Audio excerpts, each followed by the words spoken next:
আমের সিজনে আমের আচার বানাবো না, তাও আবার হয় নাকি? তাই আজকে আমের আচারের রেসিপি নিয়ে চলে এলাম বন্ধুরা। এই আচারটা কিন্তু বানানো অত্যন্ত সহজ, যে কেউ খুব সহজেই বানিয়ে নিতে পারবেন। এই গ্রীষ্মকালটা একদিকে খারাপ হলেও একদিকে কিন্তু ভালোই। কারণ কি বলুন তো, এই গ্রীষ্মকালেই কিন্তু যত ধরনের আচার আমরা বানিয়ে থাকি। তো বন্ধুরা, এই আচারটা বানিয়ে আপনারা সারা বছর জুড়ে খেতে পারেন। তাহলে দেরি করব না, চলুন তাহলে শুরু করা যাক আজকের এই আমের আচারের রেসিপি। তবে শুরু করার আগে একটাই অনুরোধ, কিন্তু ভিডিওটা কিন্তু অবশ্যই শুরুর থেকে শেষ অবধি দেখবেন। হরে কৃষ্ণ আমার সকল সুপ্রিয় ভক্তবৃন্দ, কৃষ্ণপ্রেমী চ্যানেলে আপনাদের সবাইকে স্বাগত জানাই। আশা করি রাধারানীর কৃপায় আপনারা সবাই ভালো আছেন। তো বন্ধুরা, এখন আমি রান্নাঘরে চলে এলাম।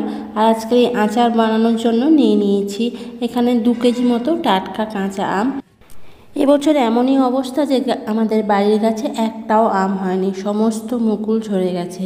তাই এই আমগুলো বাজার থেকেই কিনে এনেছি। তবে বাজার থেকে কেনার সময় আমগুলো একটু দেখে কিনবেন, যাতে একটু টাইট হয়, একটু শক্ত হয়, এরম দেখেই কিনবেন। পাকা আম কিনলে পরে সেই আমের আচার কিন্তু মোটেও ভালো হবে না। তা এখন আমগুলোকে ভালো করে ধুয়ে নেব। ধুয়ে তারপর এটাকে টুকরো টুকরো করে কেটে নিতে হবে। আজকের এই আচারটা কিন্তু আমি আমের খোসা না ছাড়িয়েই বানাবো। খোসা সমেত এই আচারটা কিন্তু অনেক দিনও ভালো থাকবে। আর কিভাবে ভালো রাখতে হবে সেটাও বলে দেব। বন্ধুরা, ট্রেনে বা বাসে যখন জার্নি করেন, কোথাও যান বা স্কুল টিউশন যারা যায়, যখন ট্রেনে বাসে মুড়ি কেনেন, ঝাল মুড়ির সাথে কিন্তু এইরকম কাঁচা আমের তেলের আচার কিন্তু আপনাদের দিয়ে থাকে। আর এই আচারটা কিন্তু খুবই টেস্টি হয়। তো আপনারা হয়তো ভাববেন যে আমি তো প্রসাদ ভুজি, তাহলে এই আচারের টেস্ট কী করে বুঝলাম? যখন আমি ভক্তিপথে ছিলাম না, আমিও আপনাদের মতোই এরকম ঝালমুড়ি খেতে খুবই ভালোবাসতাম। এখনও ভালোবাসি, তবে এখন বাড়িতেই বানিয়ে নিই। তো এইভাবে ছোট ছোট টুকরো করে আমগুলো আমরা কেটে নেব। আর মাঝের যে বীজটা আছে ওটা কিন্তু অবশ্যই ফেলে দিতে হবে।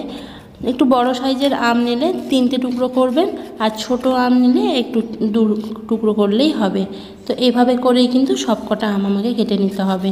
আর এই আমের খোসা বলুন বা আমের এই যে বীজটা, এগুলো কিন্তু ফেলে দেবেন না। এগুলো কিন্তু গাছের গোড়ায় দিলে খুবই ভালো সার হিসেবে কাজ করে। তো এভাবে করেই কিন্তু সব কটা আম আমি কেটে নিয়েছি বন্ধুরা। তো এই খুব ছোট বা খুব বড় টুকরো করিনি, এরকম মিডিয়াম সাইজের টুকরো করেই কেটে নিয়েছি। আর আমগুলো কিন্তু এরকম করেই কেটে নিতে হবে। আর এরকম একটু কাঁচা আম দেখে নিলে পরে আচারটা অনেক দিন যাবত থাকে, ভালোও থাকে। তো এখন এটাকে এক সাইড করে রেখে দিলাম। আর এখানে দেখতেই পাচ্ছেন যে রৌদ্র হয়েছে, এই তীব্র রোদের মধ্যে কিন্তু আমি কিছুটা পরিমাণ সাদা সর্ষে আর কিছুটা পরিমাণ কালো সর্ষে আর কিছুটা শুকনো লঙ্কা ভালো করে রোদে দিয়ে শুকিয়ে নিয়েছি। আর এখানে কিছুটা পরিমাণ দেখতেই পাচ্ছেন ছোট ভুট্টার দানা রয়েছে, যেগুলো দিয়ে আমরা পপকর্ন বানাই। তো সেটাকেও ভালো করে ধুয়ে রোদে দিয়েছি। তো এইভাবে বাজার থেকে কিছু জিনিস কিনে আনলে যদি ধোয়া সম্ভব হয় অবশ্যই ধুয়ে নেবেন, কেন বাজার থেকে কেনার সময় অনেক ময়লা, অনেক কিছু ধুলো বালি কণা থাকে, ধুয়ে দিলে পরে এগুলো বেরিয়ে যায়। তাহলে আমরা পরিষ্কারভাবে জিনিসটা রান্না করতে পারি। তো এইভাবে যে রোদ উঠেছে, এই রোদের মধ্যে কিন্তু 1 ঘন্টা মতো রোদে রাখবেন, ভালো করে শুকিয়ে যাবে। তো এইভাবে ভালো করে রোদে রেখে দিয়েছিলাম, এখন শুকিয়ে গেছে। এখন এগুলোকে তুলে নেব। তবে তোলার আগে আজকের এই আচারটা বানানোর জন্য আমার লাগবে পাতি লেবু। তাই এখানে দেখতেই পাচ্ছেন গাছে কত সুন্দর কাগজি লেবু হয়েছে। এই লেবুগুলো আমি তুলে নেব। তবে বেশি লেবু লাগবে না, 2টো মতো লেবু হলেই হয়ে যাবে। তো লেবুটা তুলে নিয়ে এখন আমি রান্নাঘরে চলে এলাম। এরকম গরম থাকা অবস্থায় কিন্তু সর্ষেগুলোকে একটু গুঁড়ো করে নিতে হবে, তাহলে গুঁড়োটা ভালো হবে। আর সর্ষেগুলো যেহেতু তাপ পাওয়ার কারণে মচমচেও রয়েছে। তো এখানে 1 থেকে 2 টেবিল চামচ মতো সাদা সর্ষে এবং 2 টেবিল চামচ কালো সর্ষে নিলাম। আপনারা চাইলে 1 রকমের সর্ষে দিয়েও বানাতে পারেন। আর তার মধ্যে 2টো শুকনো লঙ্কা দিয়ে এইভাবে ভালো করে গুঁড়ো করে নিয়েছি। তো গুঁড়োটা দেখতেই পাচ্ছেন, এরকম করে মিহি গুঁড়ো করে নেবেন। যে বন্ধুদের কাছে শিলনোড়া রয়েছে তারা শিলনোড়া দিয়ে গুঁড়ো করে নেবেন। আমার কাছে নেই বলেই তাই মিক্সিতে ভালোভাবে গুঁড়ো করে নিয়েছি। এখন এটাকে এক সাইড করে রেখে দিলাম। এখন উনুন ধরিয়ে নেব। উনুনটা ধরিয়ে উনুনে এখন একটা কড়াই বসিয়ে দিলাম। এখন আমরা একটা সিক্রেট মশলা বানিয়ে নেব, যেটা দিলে আচারের টেস্টটা কিন্তু দ্বিগুণ বেড়ে যাবে। তার জন্য এখানে কড়াইয়ের মধ্যে দিয়ে দিলাম 3টে মতো শুকনো লঙ্কা, একটা তেজপাতা, 2 চা চামচ মতো গোটা জিরে, 2 চা চামচ গোটা ধনে এবং 2 চা চামচ মতো মৌরি। আর দিয়ে দিচ্ছি কয়েকটা গোটা গরম মশলা, নিয়েছি কয়েকটা ছোট এলাচ, দারচিনি এবং 3-4টে মতো লবঙ্গ। এখন এই শুকনো মশলাটাকে ভালো করে ভেজে নিতে হবে। ততক্ষণ ভাজবো যতক্ষণ না এই মশলাগুলোর থেকে খুব সুন্দর একটা গন্ধ বেরোয়। আবার বেশি ভাজবেন না যাতে না পুড়ে যায়।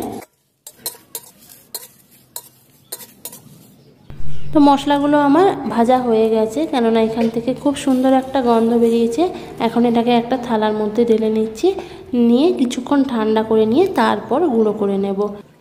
এখন ওই একই কড়াইয়ের মধ্যে দিয়ে দিলাম 500 গ্রাম সর্ষের তেল।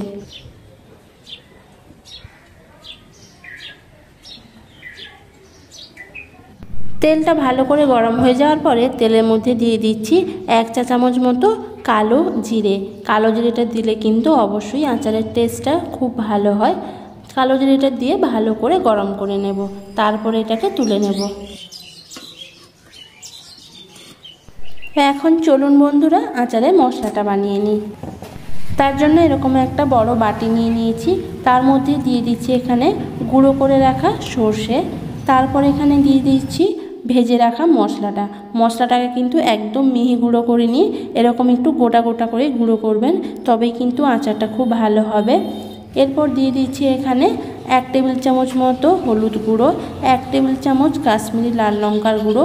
কাশ্মীরি লাল লঙ্কার গুঁড়োটা দিলে আচারের কালারটা খুব সুন্দর হয়। তারপর দিয়ে দিলাম কয়েকটা কাঁচা লঙ্কা আর 2 ইঞ্চ মতো আদার টুকরো, আর দিয়ে দিচ্ছি এখানে একটা ছোট পাতিলেবু, আর এরকম টুকরো করে কেটে নিয়েছি। আর দিয়ে দিয়েছি এখানে 2 টেবিল চামচ মতো চিনি, আর দিয়ে দিয়েছি স্বাদ মতো লবণ, আর সবার শেষে দিয়ে দিলাম এখানে ফুটিয়ে রাখা সর্ষের তেল। এখন সবকটা উপকরণ ভালো করে মিশিয়ে নিতে হবে। তো বন্ধুরা আচারটার মধ্যে মশলাটা পরিমাণ মতোই দেবেন, বেশি দেবেন না, তাহলে আবার খেতে ভালো লাগবে না। তো সবকটা মশলা দিয়ে ভালো করে মিশিয়ে নিতে হবে। বন্ধুরা দেখুন মশলাটা দেখতে কতটা ভালো লাগছে, আর আমার কিন্তু আচার বানানোর প্রায় 70% মতো হয়েই গেছে। এখন কিন্তু শুধু আমের সাথে মশলাটা মিশিয়ে নিলেই হয়ে যাবে। তাই এখানে একটা পাত্রের মধ্যে কেটে রাখা আমগুলো নিয়ে নিচ্ছি। এখানে একটা ছোট্ট টিপস বলি, যখন আমটা কাটবেন কাটার আগেই কিন্তু ধুয়ে নেবেন, আর যদি কাটার পরেও ধুয়ে নেন তবে কিন্তু ধুয়ে অবশ্যই রোদে দেবেন, যাতে আমের গায়ে কোনো রকম জল না থাকে। যদি আমের গায়ে জল থেকে যায় তবে কিন্তু আচারটা বেশি দিন থাকবে না, খুব তাড়াতাড়ি কিন্তু খারাপ হয়ে যাবে। তাই আমটাকে কিন্তু অবশ্যই একদম জল ঝরিয়ে মুছে নিতে হবে, বা জল যদি নাও ছড়ান কেটে একটুখানি রোদের মধ্যে দিয়ে দেবেন। আর এখন যা রোদ, তাড়াতাড়ি কিন্তু আমের মধ্যে জলটা শুকে যাবে। তো ভালো করে মশলাটা দিয়ে এখন আমের সাথে মিশিয়ে নিতে হবে। আচ্ছা, এখনই দেখে কার কার জিভে জল এলো বলুন তো? আসলে আমরা মাতাদিরা কিন্তু একটু টক খেতে ভালোই বাসি, সেই আচার হোক কিংবা তেঁতুল, খেতে কিন্তু খুবই ভালো লাগে।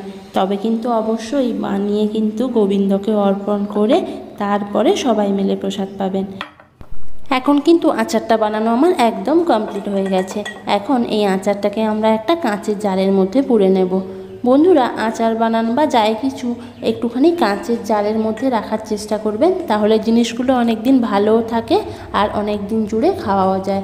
আচারটাকে এইভাবে কাঁচের জারের মধ্যে পুরে নিয়ে এটাকে আপনারা প্রত্যেক দিন যদি একটু রোদের মধ্যে রোদ খাইয়ে নেন, তাহলে দেখবেন আচারটা অনেক দিন ভালো থাকবে। এর আগেও আমি এরকম একটা কাঁচা আচারের রেসিপি আপনাদের সাথে শেয়ার করেছি, সেই ভিডিওর লিঙ্কটা আমি ডেসক্রিপশান বক্সে দিয়ে দেব, চাইলে আপনারা দেখে নিতে পারেন। তাহলে বন্ধুরা দেখতেই পেলেন এই আচারটা বানানো ঠিক কতটা সহজ, আপনারাও কিন্তু বানাবেন। তো সবার শেষে একটাই অনুরোধ করব, যদি আমার এই ভিডিওগুলো ভালো লেগে থাকে তাহলে ইউটিউব থেকে দেখলে চ্যানেলটা সাবস্ক্রাইব করে দেবেন, আর ফেসবুক থেকে দেখলে পেজটা ফলো করার অনুরোধ রইল। সবাই ভালো থাকুন, সুস্থ থাকুন, হরে কৃষ্ণ।